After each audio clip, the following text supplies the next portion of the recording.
Get ready to move the conversation forward. This ain't your granddad's news and comment show. This is I Doubt It Podcast with Brittany Page and Jesse Dollemore.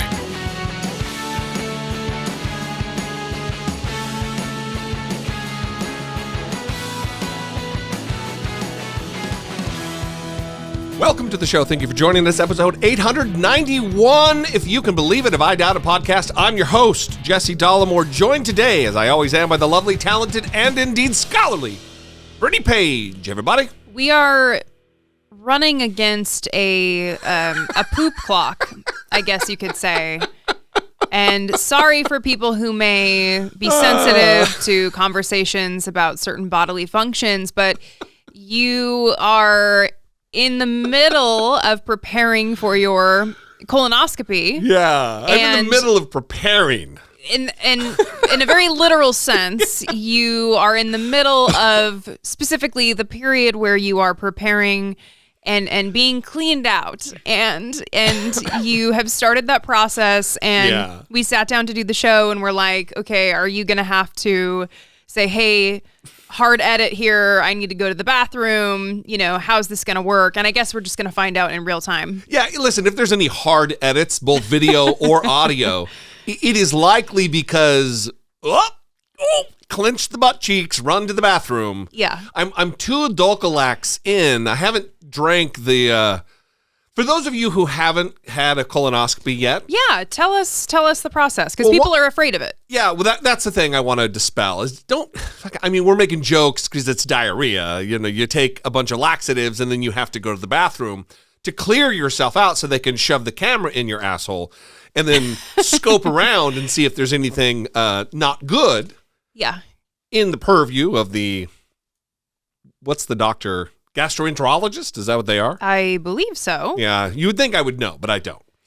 So you drink this powder in water. Yep. And then it initiates the cleansing. Uh-huh.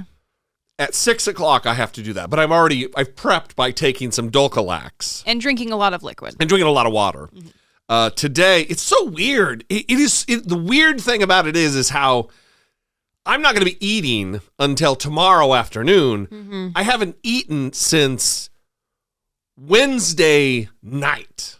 Like at 9 o'clock was my last food. Yep. And then today I'm on a clear liquid diet. Mm-hmm. Like I can drink chicken broth, but that's. What a filling meal. Yeah, give me a burrito. Yeah. But I can't. It's just chicken broth. That's it. Yeah. So I won't be able to eat until after my procedure tomorrow at like noon or so. Mm-hmm. So it's a day and a half and change, which is fine. It's not like I'm starving. I've gone days without eating. It's fine. Yeah. But so it's a lot of pooping, a lot of diarrhea, and then you go in and they do this. It's going to be an endoscopy. I have to think because I always mispronounce it and call it an endoscopy. Mm-hmm. It's an endoscopy which goes into the throat, into the stomach to see what's going on there, and then with a different camera, they go into the to look through the colon. Yeah. And this is my 1 year. 1 year ago, almost exactly 1 year ago, I had surgery to remove about 35% of my colon because I was found 1 month prior to that to have a bleeding tumor inside of me. Mm-hmm. And it was causing me to be anemic, and I felt dizzy because I was, didn't have the full run of blood in me or whatever. Yeah, stage 2 cancer. Stage 2 cancer. Having, yeah. So go get screened. Don't be a grown-up about it. Yeah, you're going to have some diarrhea. The prep is not as bad as everybody says. Whatever. I had a CT scan on Tuesday, right? Tuesday. Yeah, Monday. Monday or Tuesday. Had a CT scan and waiting for the results of that. But I'm expecting everything to be good. I do have a little, natural trepidation about, I hope I don't. Because I went into it super confident last time. And that you didn't have cancer. Yeah, that it was like, this is just cursory, or compulsory. This is just performative to go through the steps and then bummer, cancer. Yeah, it illustrates the difference between us and our temperaments that your default position was optimism. That despite the fact that you're anemic and they're trying to figure out, I mean, you must be bleeding, so where is the blood coming from? You're like, well, it's not cancer. The blood's not coming from cancer, and you're just going into it super confident. I did not have the same approach. Yeah. I remember waiting for you because you need a ride when you go get a colonoscopy because you wake up still loaded. And I was your ride, and I was waiting for you, and I was out on the phone with my godfather most of the time. I think the entire time I was waiting, I was talking to him. And I was like, what else could it be other than something serious? I mean, that was my approach. Of course, I was still shocked and upset and horrified when they said, we can't tell you that this is cancer, but this is cancer. Yeah. But my default position was, catastrophic thinking, which is in my anxious person nature. Absolutely. It's the dichotomy between us that I oftentimes don't take things seriously enough. Yeah. And you take things seriously for the both of us extra. Yeah. So anyway, that's what's happening tomorrow. Today, if you're watching it on YouTube, I am likely in the throes of coming out of anesthesia or whatever twilight drugs they give you. Yeah. Fentanyl, right? I don't know. It's like a... I think part of it was fentanyl because we read your paperwork and we were making fun of it because last year that was also like the talking point from conservatives that they were putting fentanyl in the Halloween candy. That's and right. so we're like, oh, look at it. Also, people are like, they think that you are in the general vicinity of fentanyl and you start overdosing. Like every cop who's like, I was 6 yards away and then I had a reaction. Yeah, when that's not how that works. And every symptom that they're describing is more similar to a panic attack than it would be in opioid overdose. Racing heart with a drug that stops your heart. So I think that's what you had. But we'll see. We're hopeful that everything is clear, but we will of course be sure to let everyone know, just like we did last time when we found out you had cancer and had to come on the show and say Jesse has cancer. Yeah. Yeah. So less than ideal. Yeah. So fingers crossed that won't be happening again. And fingers crossed that I won't be rushing out of the room to go poop my pants in the middle of the show. That would be great. Less editing for me. Yeah. So before we move on, I want to thank our Patreon supporters, our new Patreon supporters. I would like to invite anyone who is not a Patreon supporter to come on board. We do our end of the year gift every year. It is in the throes of being prepared, being settled what the design of whatever the gift is going to be. We're not saying. But if you want to take part and you want to get in on that gift, all you got to do is become a patron by any tier by the end of the year. Go to patreon.com/IDoubtItPodcast is where you go to take part in that and join in not only getting something in return, but also knowing that you're helping this show move the conversation forward on an episode by episode basis and take part in what we consider important work. That was very impressive filling for me while I panicked since I could not get into the email to check the new Patreon supporters, but I did now. Okay, that's just a little how the sausage is made, and I don't like that phrase. Things are really going downhill. I'm panicking. Okay, thank you to our new Patreon supporters, April G. And Adam CJ. Adam CJ. Yes. Thank you guys so much for supporting the show. Every little bit goes a long way. If we were to marshal the size of our audience and if 5% or 10% were to just give $2 a month, we could fundamentally change the operation here, reach far more people, do more creative, more high production things that we really want to get into doing. And it's through your support that we're able to do that. So thank you very much. We love and appreciate you guys very much. So we have some listener communication that we want to start with. We're going to start with a message that we received from a Patreon supporter on Patreon. Hi, Jesse and Brittany. I enjoy watching you both on YouTube. My childhood is somewhere between Jesse's and Brittany's. Think the version of Christianity, Christian nationalism that is the religious front for white supremacy with a healthy dose of toxic patriotism. I believe Jesse refers to this as patriotism, quite the apt term. Although being raised very low income, parenthetically, never enough money to have food, heat, and electricity all at the same time, I went to a private evangelical fundamentalist Christian school right up through college. Throughout middle school, I was forced to attend the Bill Gothard seminars, if that gives you any indicator of the extreme beliefs of my mom and those she kept my siblings and me surrounded by. Anyhow, I escaped as an adult by embracing my critical thinking skills when I realized I had been lied to about the LGBTQIA community. I then started asking what else I had been lied to about. Most importantly, I asked why I had been lied to. It's been a 14-year journey of deconstruction and relearning. I'll tell you one thing, though. I absolutely am terrified watching my own government try to force people like us back into the fold and the lengths they will go to get it. I escaped for a reason.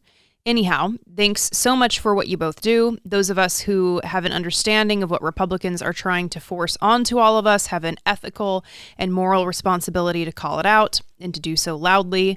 I teach college students. You teach me and others, and for that, I am grateful. Best, Tiffany.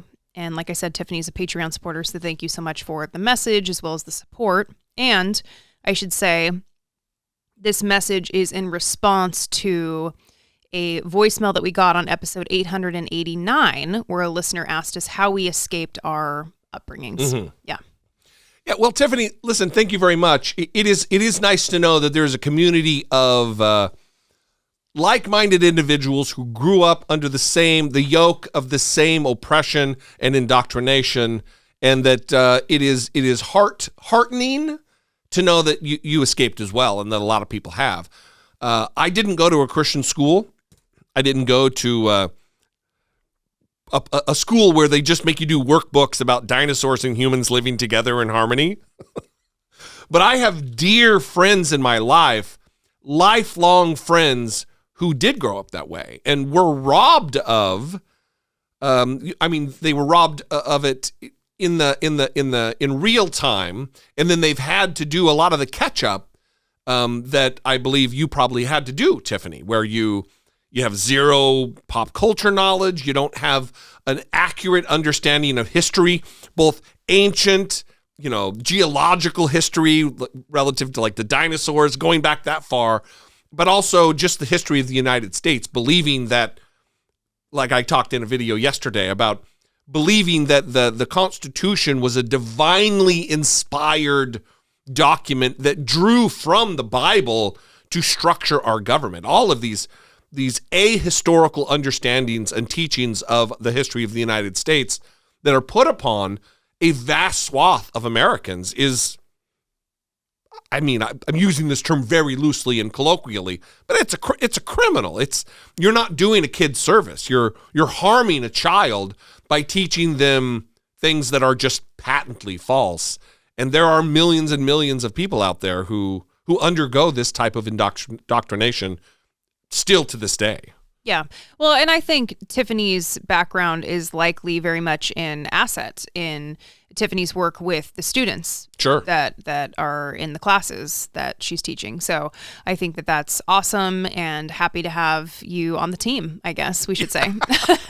Yeah. Keep spreading the word, keep the faith, quote unquote. It's good to have people out there who do have our background, who can speak to what we went through. So thanks for the email, Tiffany. We appreciate it. If you would like to communicate with the show, you can. It's I doubt it at Dollemore.com is the email address, or you can do like this caller did and call and leave a voicemail 657-464-7609. Here's Nathan in Colorado.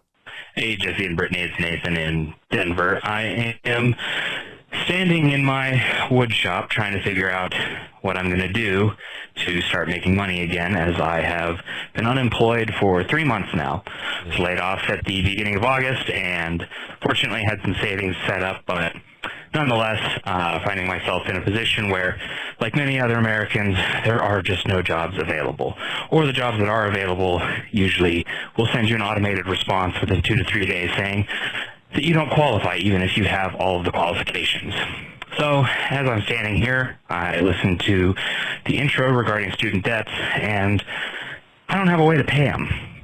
I don't have a way to pay them at all. My wife's income is supporting us entirely right now. We've burned through our savings. We have no way to pay these. And when I went to sign up for the SAVE plan, like AOC and many others strongly urged us to do, my payments were in fact more than they would have been prior to the pandemic and the pause and all of this crap that's gone on. They're more than what I would have paid. And on top of that, I can't get any straight answers from my student loan provider, Nelnet, or the government for that matter, regarding the on-ramp period. So this whole thing is just, I mean, if we can forgive the PPP loans, and for God's sake, help the people like me out. Help the people that are struggling. This isn't hard. Yeah, so this is an important point with the income-driven repayment plan, and I've actually heard it from several people, not just Nathan, that it did nothing to help them with their monthly payment, or it is significantly adding to the total balance that they end up paying back over the course of their loan, Right. like to the tune of tens of thousands of dollars. I mean, that's not helpful. Yeah. When you have an income-driven repayment plan.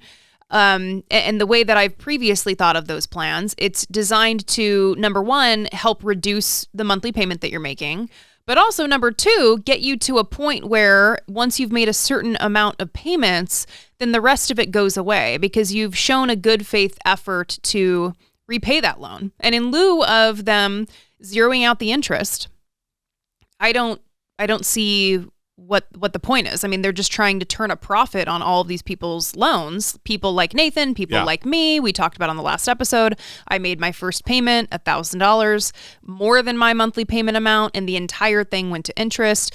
It is sickening. And like Nathan brought up, the PPP loans, we can forgive those, but we can't forgive the student loans. And they're now wanting to get, $14 billion for Israel? Like, they can find money when they want to. Right. That's the thing. It's like, if you want to get something done in the government, then you will get it done. And they just apparently don't care about all the people who are now struggling to pay their bills, struggling to make ends meet because of these student loans. Yeah, this is something, and I'm not using this colloquially, this should be criminal. A lot of things should be criminal today. Yeah, the problem with it is that, like, NINET, I think your student loan servicer, Nathan, is the same as mine. Oh. And they didn't originate the loan. They didn't put up the money to give me to borrow to go to school. So they buy the debt, pennies on the dollar. They typically is how it works. They buy this debt, and then they earn money from that interest. This is predatory. It absolutely should be tackled by Congress. We can't leave this to Joe Biden and executive orders. Congress, this is why voting is so goddamn important. We need to get an overwhelming majority of Democrats in the House and in the Senate and have them tackle this. We need to pressure the people in our party who are willing to do the right thing. And if they're not willing to do the right thing, you don't vote for them. You get rid of them. And we put a group of people in there who are willing to do the right thing for millions and millions of Americans who have done everything they were told. You go out, you get the education, you can get the job that you deserve, that you'll be happy with, that you'll be productive in, and then they're just left out there to hang in the wind when they've done everything they've been told to do, and they're not being taken care of. It should be criminal because it is predatory. Yeah, for sure. I was just talking to someone today about how all of the experiences that I've had as a poor person, like counting change to put gas in the car, my air conditioning in my car being broken and it being so hot in Southern California that by the time I got to work, my face was just like red and bloated, and I was like horrified to go into work.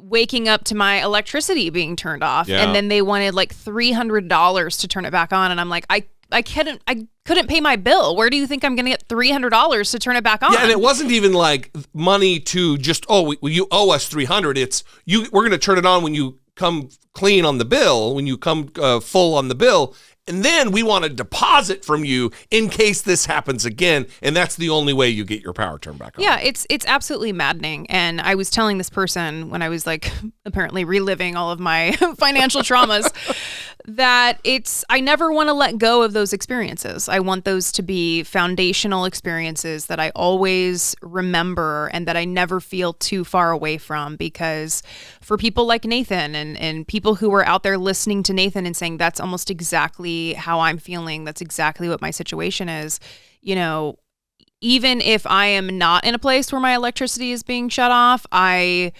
feel like I am in that place. Yeah. I like never feel too far from that.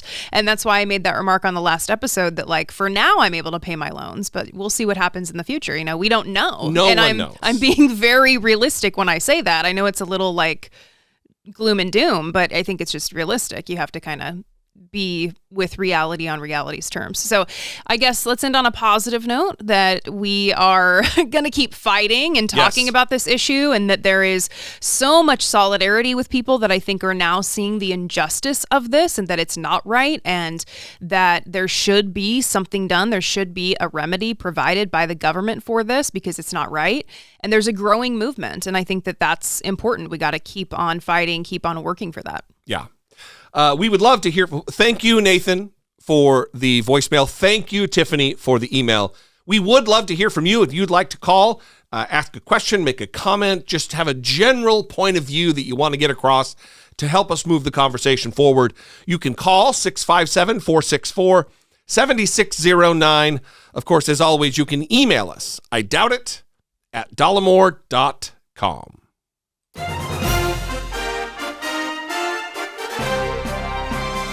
Dollemocracy, facing down pessimistic politics with realistic optimism.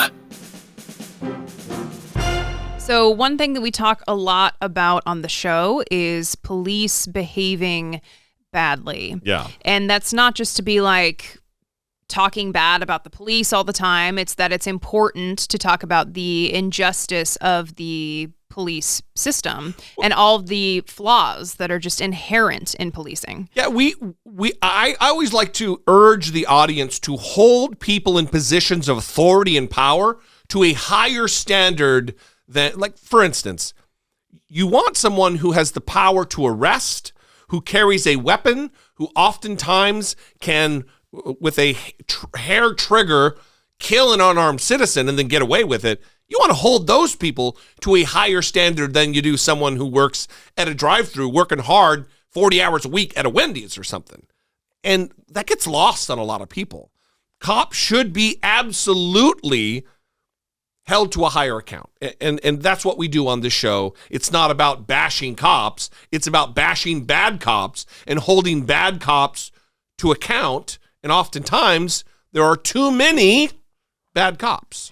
And I think oftentimes we're not hearing enough about certain stories. Now, this was reported by NBC News, which is a large media outlet here in the United States, but I haven't seen it be picked up across the other news organizations. And this happened in Mississippi. And basically what happened was a mother reported her son missing in March. And she went to the police, said, "My son is missing. I need help." And it took 7 months before the police finally told her that an hour after he left home, he had been killed by a police officer. He was hit by a car, and they buried him without telling the mom. For 7 months, they let her think about where he was, worry about where he was. Toil over her missing son. When they knew where he was because of what they did. He was my only son. And I would have never thought this had happened to him. Betterston Wade says she last saw her son Dexter on March 5th when he left home after an argument. Days later, Wade reported him missing to the Jackson Police Department. Wade said she spent months following up and searching the city for her son, even asking for help online. He just disappeared off the face of earth and nobody knew where he was. None of his friends, nobody. What she didn't know was that Dexter was already dead and buried in a grave marked with only a number at a cemetery outside a county prison. All the time. He was right down there in the morgue. All they had to say was, Miss Wade, your son is in the morgue. According to his death certificate, Dexter was killed on March 5th, less than an hour after he left home when he was accidentally struck by an off-duty officer driving a Jackson police SUV near an interstate exit. Wade says police told her about the incident on August 24th, nearly 6 months after his death. Give me a reason to really why y'all did not contact me, why y'all didn't knock on my door. Wade said a coroner identified Dexter from a prescription medication that he was carrying and received the next of kin information from a medical clinic. According to Wade, the coroner was unable to reach her, but she was told Jackson police tried to contact her several times. Wade says she never received a call. It was, in fact, an accident, and that there was no malicious intent. Jackson's mayor addressed Wade's case last week. There was a lack of communication with the Missing Persons Division, the coroner's office, and accident investigation. Wade's frustration with the city runs deep. Last year, a jury convicted a Jackson police officer of manslaughter and the beating death of her brother. It was intentional that they did not contact her. Civil rights attorney Ben Crump is now representing the Wade family. We're going to petition the court to have his body exhumed and have a independent autopsy performed and then give him a proper funeral for his mother and his daughters and his family. How many times do we have to wade through stories about Mississippi being a nightmare for marginalized people, Black Americans, how they're misusing the welfare system to build volleyball stadiums for Brett Favre's kids' college? It's just sickening that people who should be, as we spoke about before, held to a higher standard are allowed to act as though they are free from consequence, but also just no standards whatsoever. They're just allowed to do whatever they want and treat people criminally. This is disgusting. Yeah, I mean, isn't this a story that you would think is like front page news? Yes. I mean, it just kind of illustrates what the priorities are in this country, that a cop can kill someone with his car. I mean, who the hell knows what actually happened? It sounds like a shocking cover-up. Yeah, I mean, and then 7 months later, they're like walking her to the grave where they buried him with just a number on the mound. It's not even his name. There's a number on it. When all of these elements that you hear, he had a prescription on his person. They knew who he was. They identified who the next of kin would be. And, we tried to call. Did you send a deputy to the house? Right. Multiple times. Obviously, there's a failure here. And it seems to me reasonable to think that this is a cover-up, that this is police behaving badly and trying to cover up for their mistakes of inadvertently, so it seems, killing an innocent citizen. Yeah. In Mississippi, it seems they're here for it. We'd love to know what you think about this. 657-464-7609. Of course, you can email idoubtit@dollemore.com. If you live in Mississippi, we'd love to hear from you about this. Yes, we would. So we want to talk about elections coming up, big elections coming up, including in Ohio. Abortion is going to be on the ballot in Ohio, so this is very important. It is issue 1, and it is putting the issue of abortion right into voters' hands. So issue 1 in Ohio would, quote, establish an individual right to one's own reproductive medical treatment, including but not limited to abortion. So this is very important, and I know there's been a lot of effort on the part of Republicans to try to obscure what this issue 1 is actually about, what it will actually do. And I have really been happy to see local reporting doing awesome work trying to inform people and ensure that the conservatives that are trying to obscure what this is actually about are not going to get away with it. For advocates on each side of the abortion debate, this November is likely the most important Ohio election in state history. Access to abortion in Ohio is absolutely on a razor's edge. Our goal is to abolish abortion in Ohio. This would do the opposite. Issue 1 is on the ballot, and we are here to break down what it is. The language of the constitutional amendment says everyone has the right to make their own reproductive decisions, including contraception, fertility treatment, continuing one's own pregnancy, miscarriage care, and abortion. It also says the state can't interfere with that right. So nonpartisan law expert Atiba Ellis helps break down some of the claims about the proposal. The biggest one that is being proposed by anti-abortion groups is that it would take away parental rights, allowing minors to get abortions and LGBTQ plus youth to get gender-affirming care. Does this constitutional amendment say anything about transgender healthcare for kids?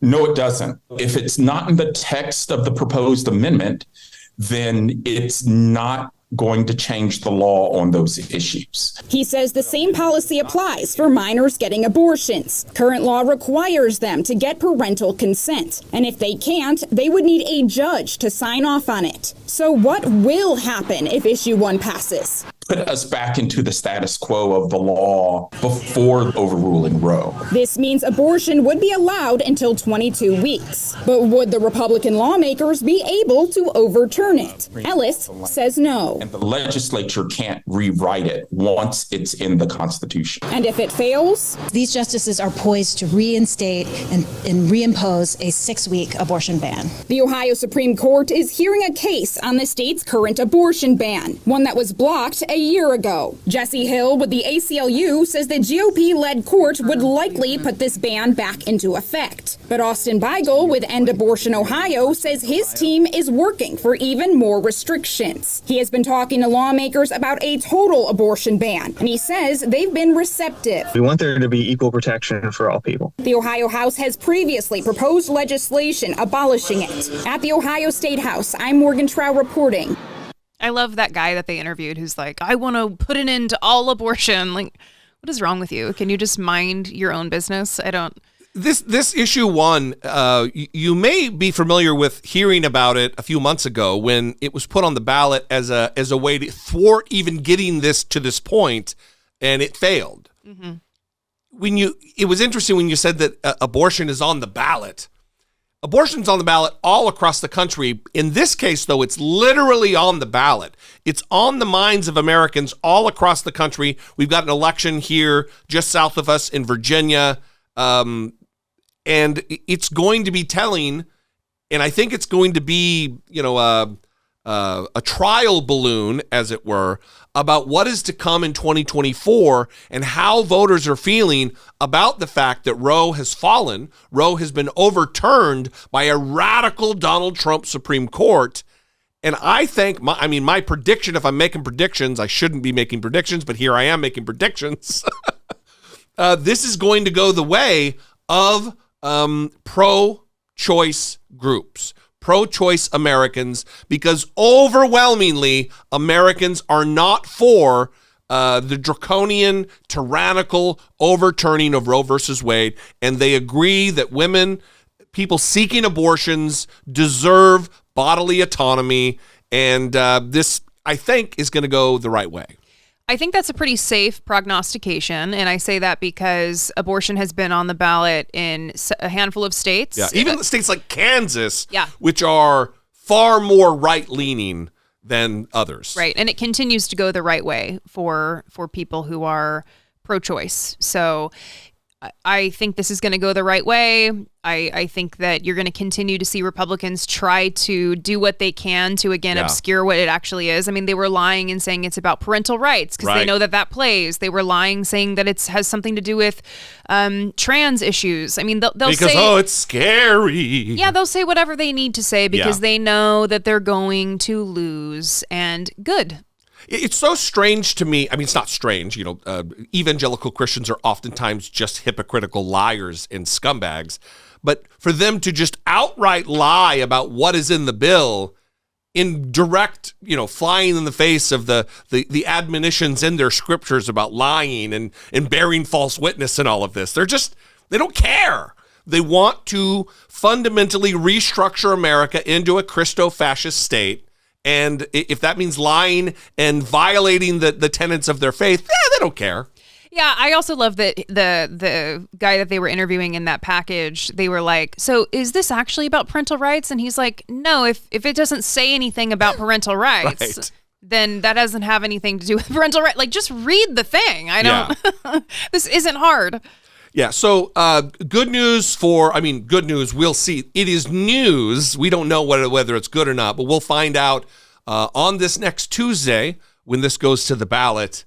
But look, this is a problem we're facing all across the country. This is a problem we're facing right now in the House of Representatives with our brand new Speaker, Mike Johnson, who is a nut sack radical evangelical Christian who believes that the earth is like 8,000 years old or some fucking nonsense. We are not moving into a direction that we want to be moving. We're moving backward. If you think it was bad with Kevin McCarthy and the way he believes, being an election denier, being a lapdog, sycophantic ass kisser of Donald Trump, Mike Johnson is even worse. Yes, and we are going to do a bit of a deep dive right now on who Mike Johnson is. So let's just start with the fact that he is a Republican representative from Louisiana. Mm-hmm. And not a lot was known about him before he actually became speaker. And that was one of the benefits, I guess you could say, of electing him, because the Republicans could not decide who were we going to put up. We can't get enough votes to get Steve Scalise. We can't get enough votes to get Jim Jordan. We can't get enough votes to get Kevin McCarthy back in there. Because too many people knew too much about them. Yes. Mike Johnson's like this unknown quantity. But now that we're knowing about him, we're learning about him, it's like holy shit. Yeah, I think Susan Collins was asked like before the vote, or I don't know, something about him. Yeah. Do you think you can work with him on the budget? Yeah. And she's like, I'm going to Google him later.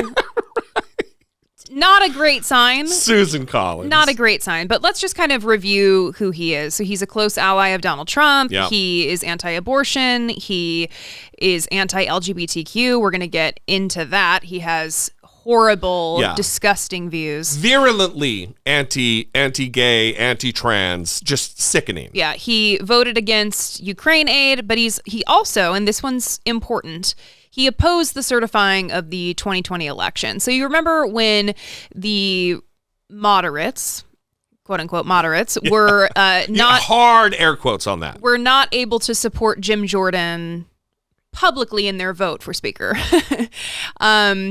Because he's so radical.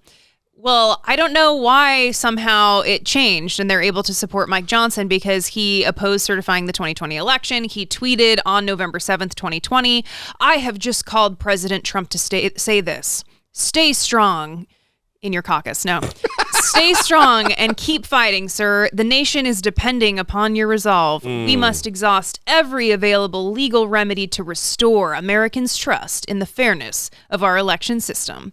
So he's into it. He's on board. He joined in the lawsuit. In fact, I believe he was an intellectual architect of one of the lawsuits that was challenging the results of the 2020 election. He wasn't just I support Trump. He was involved in the attempt to overturn the results of the 2020 election. You are correct, Jesse D., because according to reporting from the Washington Post, he led a group of 126 Republican lawmakers in filing an amicus brief to the Supreme Court, alleging that authorities in Georgia, Pennsylvania, Wisconsin, and Michigan had usurped the constitutional authority of state legislatures when they loosened voting restrictions because of the pandemic. The court rejected the underlying complaint, blah, blah, blah. And by the way, since then, the Supreme Court has done some work to reject the claim that state legislatures can just out of hand reject the will of the people. Yeah. So when it came out that Mike Johnson was going to be the guy, Republicans were putting him forward. They were taking it to the floor of the House. They were going to vote. There was a press conference held prior to the vote, and reporters did their best to try to get at who he is, including asking him about his efforts to overturn the election results. And this was the response from Republicans. Mr. Johnson, you helped lead the efforts to overturn the 2020 election results. Will you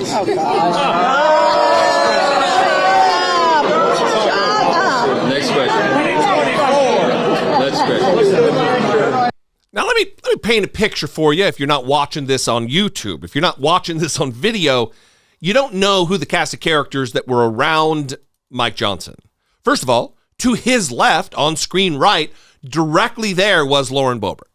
It tells you who he is surrounding himself with. Right behind him, over his right shoulder, screen left, was Steve Scalise, cackling with glee while a reporter is being told to shut her mouth, being told to shut up, asking about his attempts to subvert American democracy. The woman you heard scream, "Shut up," was Virginia Woolf, a congresswoman, and radical. This is just an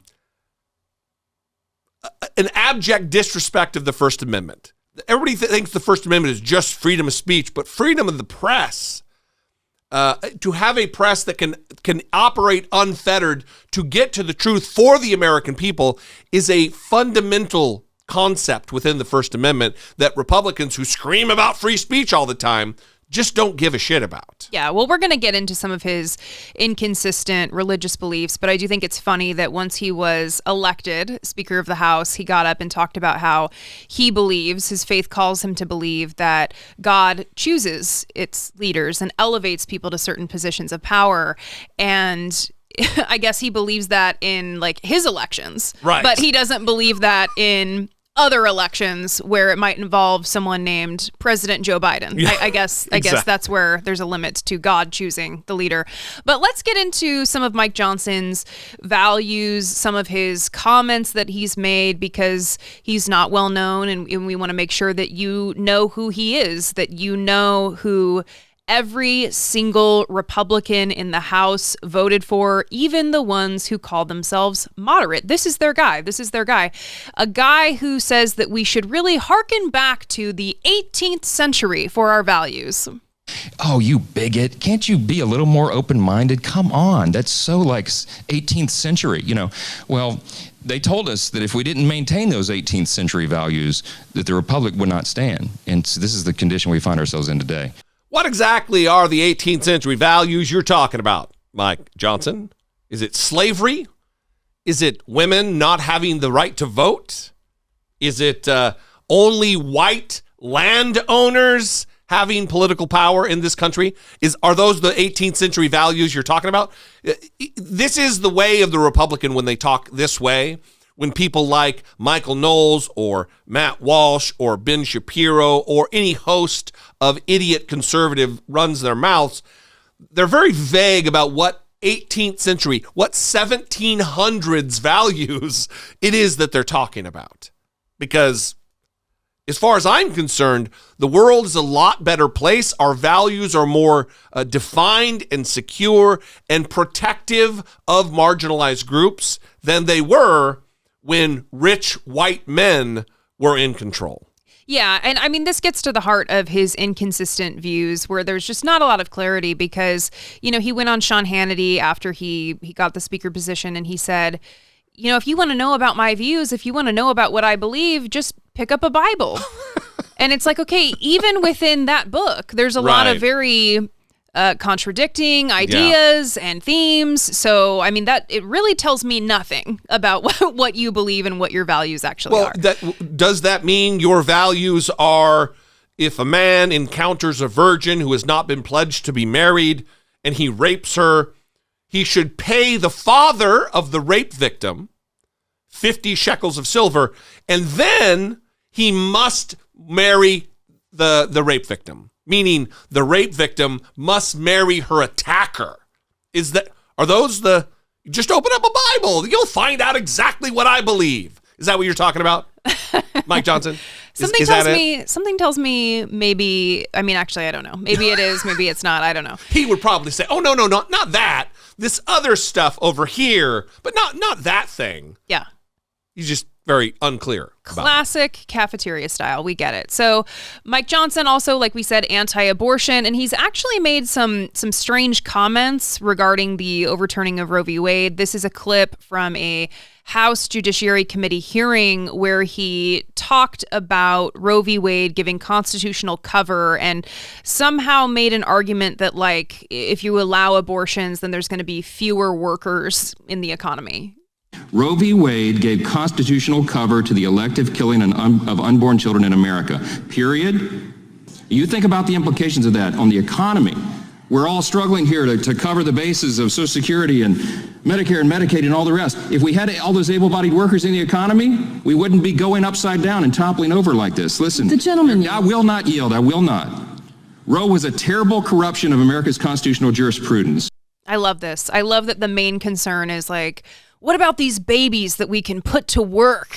What about their labor? We're missing out on all this labor.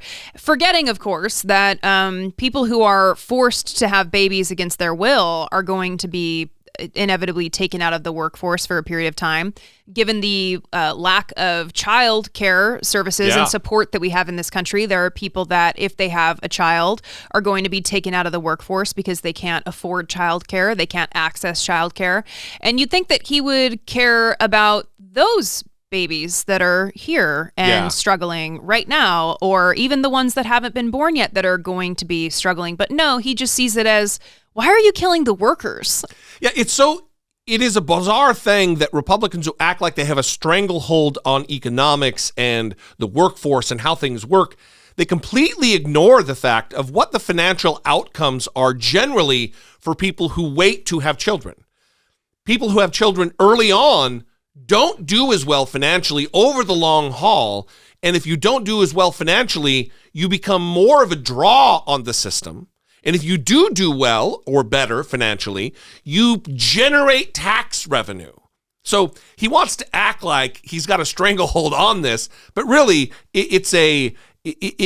all it is a religious adherence to his particular interpretation of his particular flavor of religion, and it doesn't serve what facts are. Again, believing that dinosaurs and humans lived together on the planet. It's ahistorical, to say the least. Yeah. So what's one of your favorite sayings, Jesse, when you say that we live... Fuck straight off. Okay.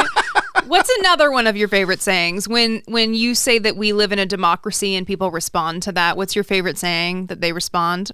We don't live in a democracy. Oh, we live in a constitutional republic. Okay, we'll get ready because Mike Johnson has a spin on that. Oh. Yes, he doesn't believe that we live in a democracy, but he believes we live in a biblical republic.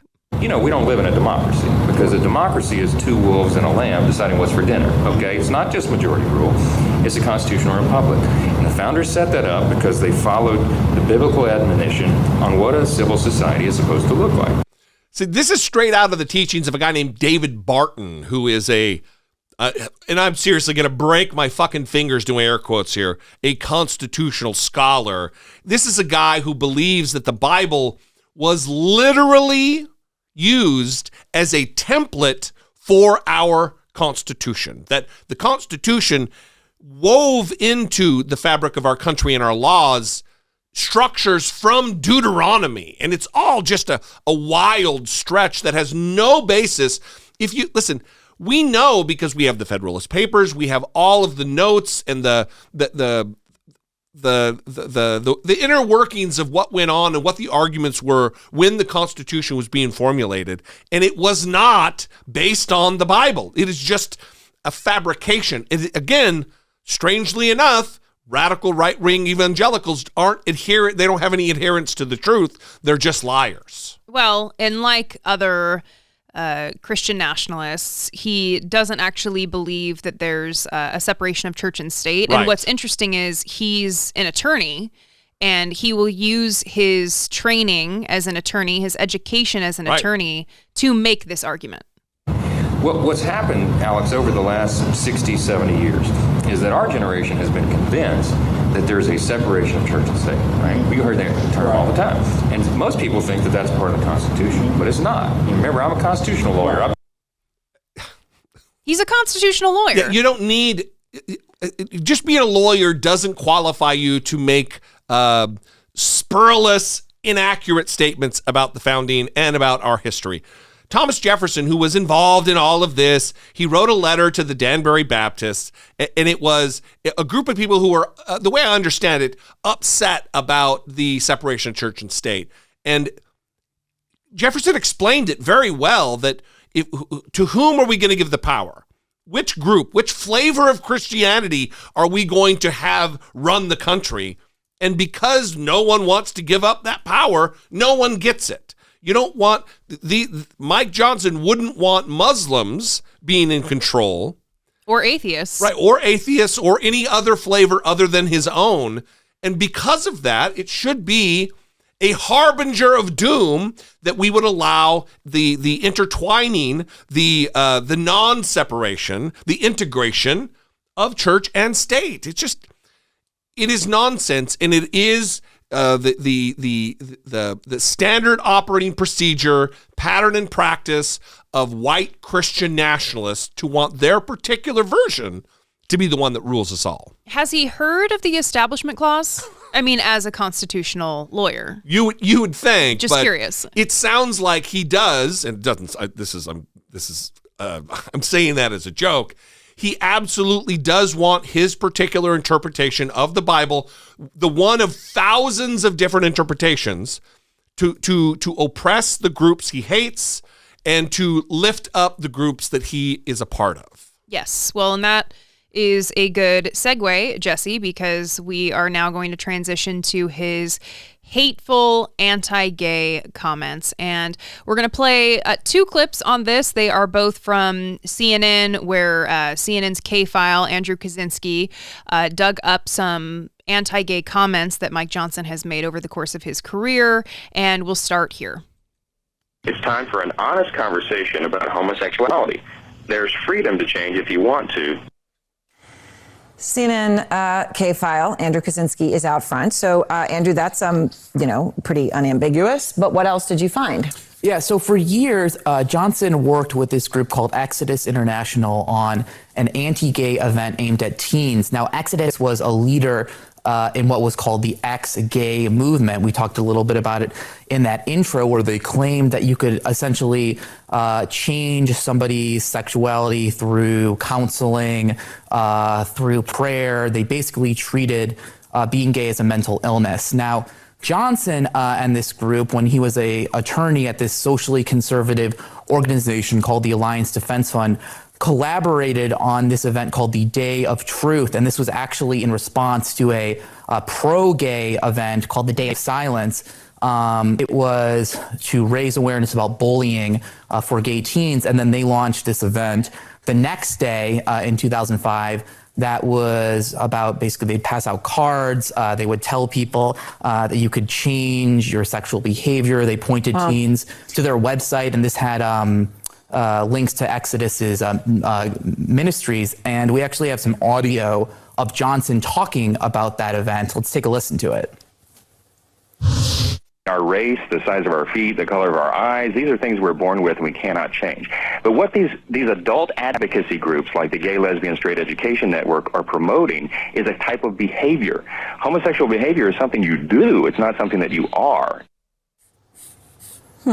And I think we should note, too, that Exodus actually shut down in 2013. Their founder issued a long apology apologizing for the hurt and pain that this sort of thing has caused. And we actually spoke to a former executive when we were working on this story, and he said that this sort of thing was very damaging for gay teens. So what else did you find on Johnson's record on gay rights? So homosexuality was it was a topic he talked about a lot.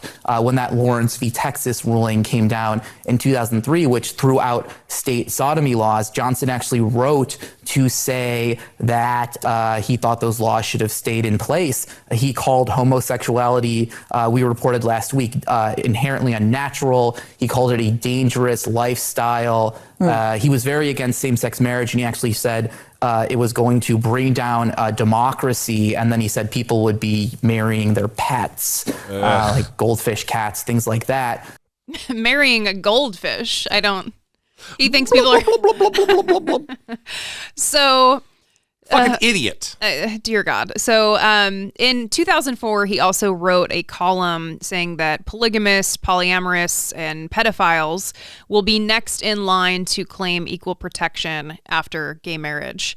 And whenever I read something like this, I'm just like, that was 20 years ago. Mm-hmm. Is he going to come out and say, hey, you remember that thing I wrote 20 years ago where I made this prediction about how pedophiles were next in line? Sorry about that. Yeah, I'm super wrong about things because Yeah. I have a terrible worldview. No, we're never going to hear them apologize and admit they were wrong, even though they are wrong. And, as a part of this, I want to talk about their fundamental view. Mike Johnson's fundamental view is that homosexuality is wrong, that it can be changed through conversion therapy, which is not true. Anti-science. And it's actually very damaging and harmful and should not be practiced. And in many states is illegal to practice. In many states. His wife actually runs a counseling service that compares being gay to incest and bestiality.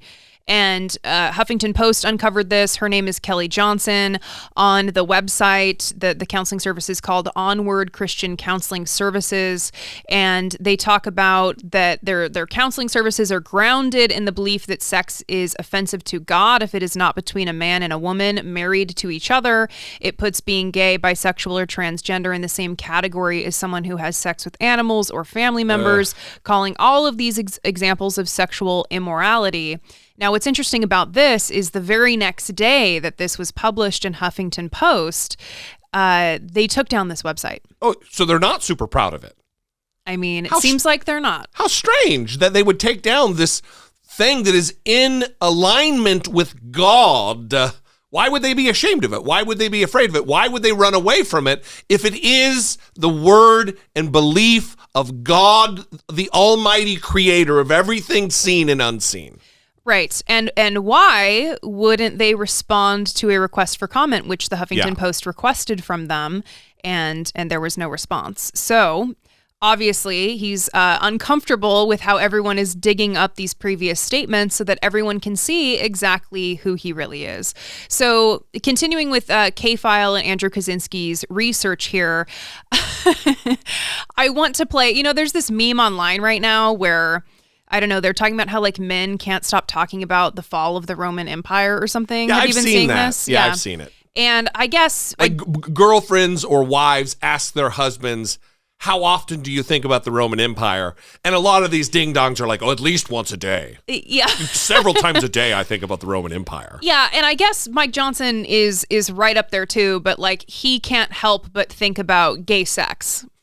Many historians, those who are objective, would look back and recognize and give some credit to the fall of Rome to not only the deprivation of the society and the loss of morals, but also to the rampant, homosexual behavior that was condoned by the society. Me think he doth protest too much. Maybe he's a little too against and obsessed with the gay sex element here. Yeah, I mean, when you start like tracing everything to gay sex, it starts to get a little like you're thinking about it a lot. We shouldn't be surprised if he can make a justification for anti-abortion laws because there's not enough workers. It makes a little bit of sense. Here's the thing that always has struck me about these people is that these are Republicans. These are people who have a libertarian strain running through their beliefs that life, liberty, and the pursuit of happiness should be at the forefront and the tips of all of our tongues, that if you're not hurting anyone else, you should be able to do what you want to do. Be your own person. Be the master of your domain, unless it happens to misalign with my particular mythology. Then we got a problem. Oh, it doesn't hurt me. It doesn't have anything to do with me. You're living your life. You're happy. You're productive. You're not harming anyone. Sorry, that's not good enough. You need to live the way I believe you should live, or you're a pariah and you're an evil doer and a sinful fucker of goldfish, apparently. Yeah, so we want to touch on 3 more things with Mike Johnson. Number 1, there's some controversy over whether or not he has this adopted black son that he has talked about in the past, but doesn't really talk about anymore. And then there's like no public photos of the son. Yeah. And so there was a lot of speculation online about like what's going on here because he's talked about having a black son.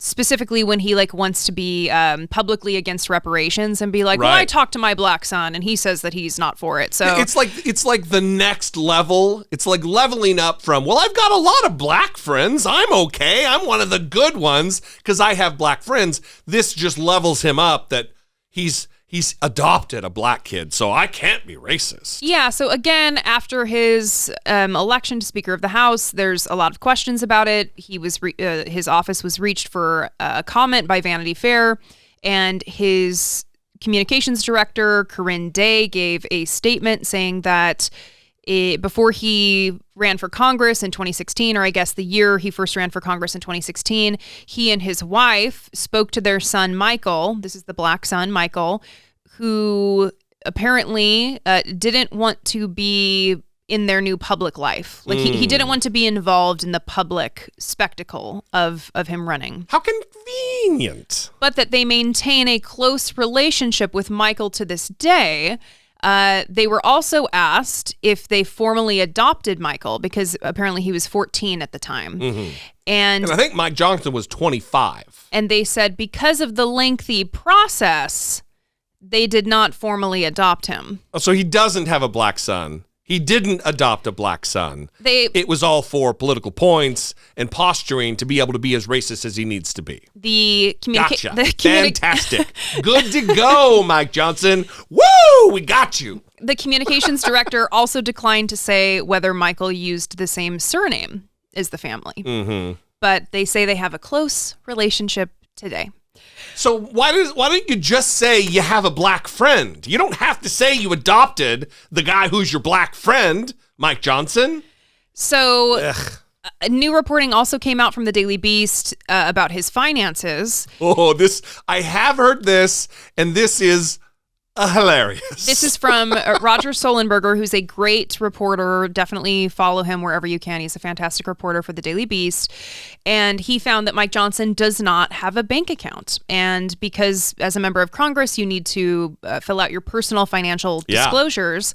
For ethics reasons. Mike Johnson has filled those out, and they date back to 2016. And over the course of 7 years, he's never reported a checking account, savings account, nor those accounts for his wife or his children. You have to report for your spouse, for your immediate family. You have to report income and assets. Yes. And so in this article, basically what the thesis is that it's unlikely that he doesn't have a bank account, is what Roger Solenberger says, but that he lives paycheck to paycheck.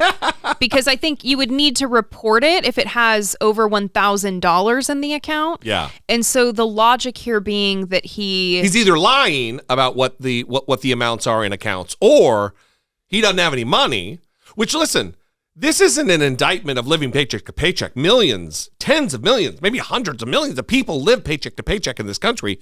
The problem is you want this guy to be in charge of appropriations and budgeting and responsible fiscal activity when he is a rich guy.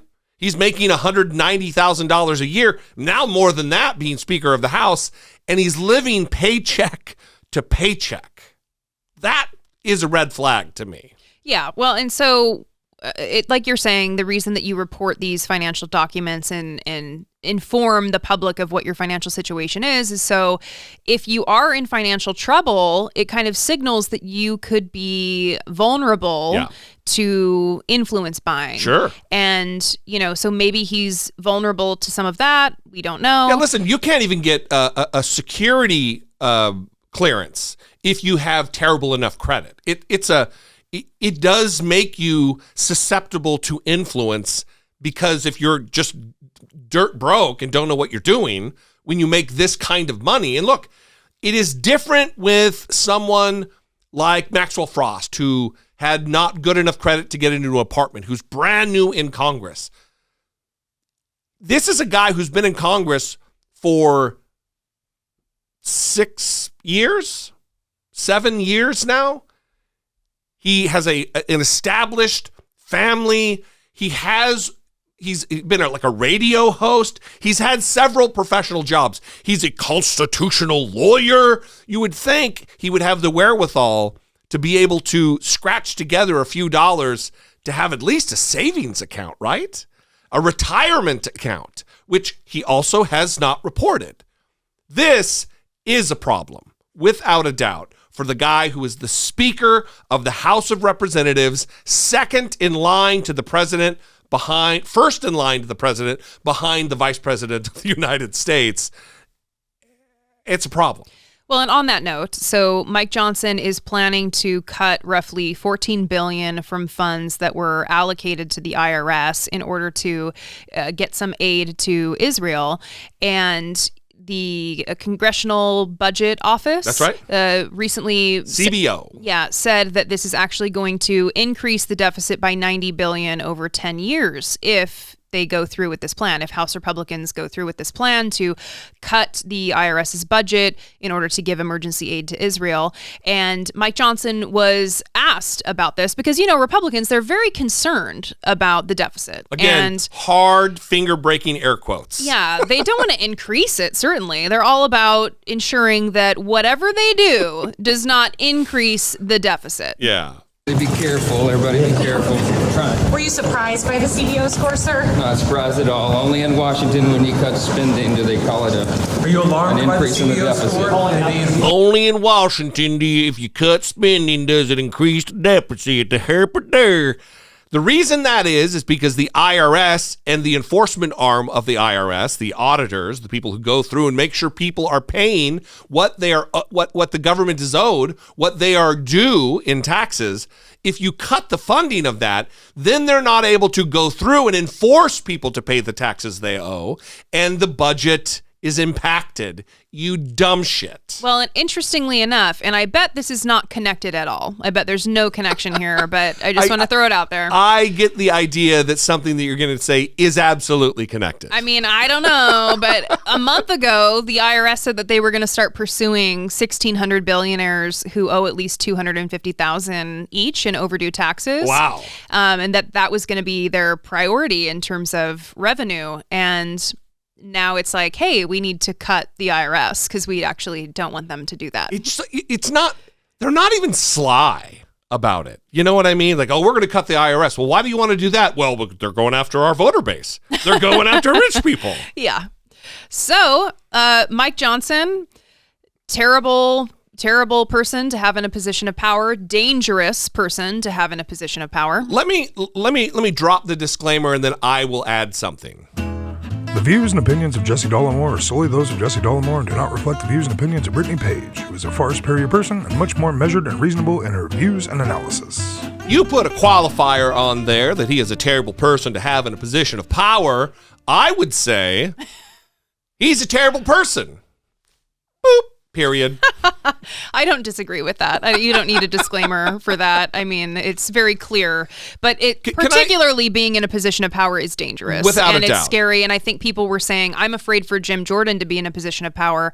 I think you should be afraid for anyone who has views like this to be Speaker of the House. And remember that every single House Republican voted for this man. Yeah, listen. He's a young Earth creationist. We didn't really cover that, but he believes the Earth is fewer than 10,000 years old, which by virtue of that fact would mean he believes that human beings and dinosaurs coexisted. He thinks the Flintstones is a fucking documentary, not a cartoon.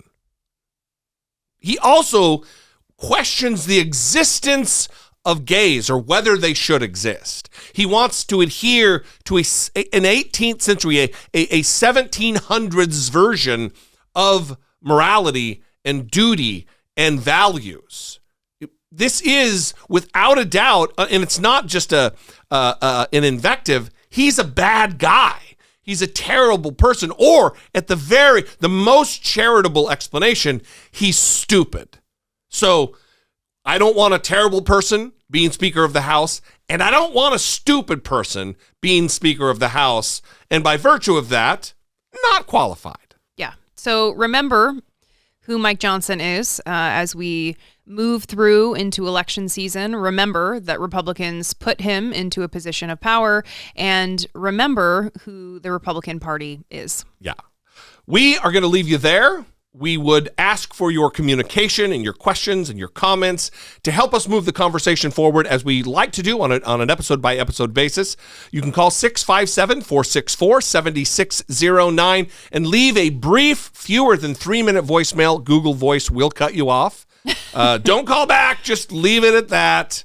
Or you can email idoubitit@dollemore.com. Once again, we would encourage you, we would invite you to join the Patreon family, help produce this content on an episode-by-episode basis. You can do so by going to patreon.com/IDoubtItPodcast and help support there. I think also, we usually end our interviews talking about what's the most recent thing our guest has changed their mind about. Mm-hmm. And just to throw it out there real quick, since you said don't keep calling and leaving multiple voicemails, we've started blocking people. Oh, we have done. And I think that that's something we've changed our mind about, that we're just not going to tolerate certain things. And spamming the box of seriously 30 calls and messages just left repeatedly. We can't have it. Well, it just clouds it. It disables us from being able to get to the people who want to have earnest communication. Yeah. So if you're going to be fucking around, you will get blocked. Absolutely. And unapologetically. Yeah. So don't even try it. Yeah.